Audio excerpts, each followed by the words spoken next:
Ny tantaran'ny tiako Madagasikara, ny fodikevitra ijoroan'ny antoko, ny tanjona tratrarina, ny antoko timma sy ny politika entina pandrosoana ny tanàna, ireo no anisan'ny misongadina ao anatin'ilay boky kely mapy kominaly izay nozaraina tamin'ireo mpizaika nandritry ny kongresy ny timma farany teo. Dia jerentsika ny fanadidina.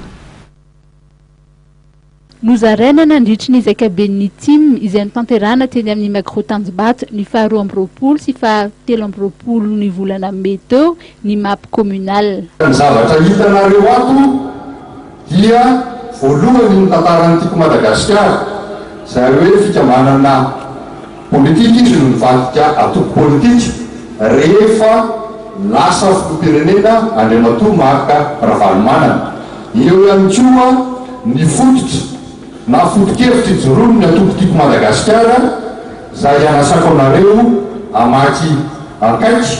Dia eo ihany koa moa ny tanjona tratrarina izay mazava fa mbola ny vilona Madagasikara voajanahary fa amin'ny fanojona amin'ny fanahy vaovao ny taona 2024, ny taona 2023 sy ny taon-jato faraka amby roapolo no resaketo.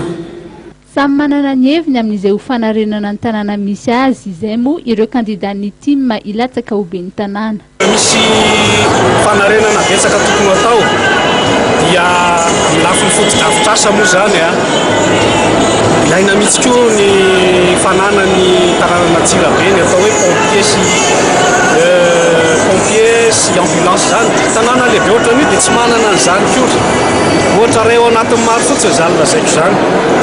Fa ankoatran'izay zany fandriam-pahalemana zany tena Antsirabe mantsy mivelatra be, misy enimpolo fokontany ka mila ilofosana tsara momba fandriam-pahalemana Antsirabe ao. Mila fanarenana ihany koa ny tanànan'ny Mahitsy. Araka ny zava-misy dia ao Mahitsy amin'izao fotoana izao dia ny anjara ohatran'ny hoe misy kely ny grosy fanakely fotsiny eo amin'ny resaka tsena izay matetika ohatra mbola tsy voalamina, ary anisan'ny fandaminana eo amin'ny resaka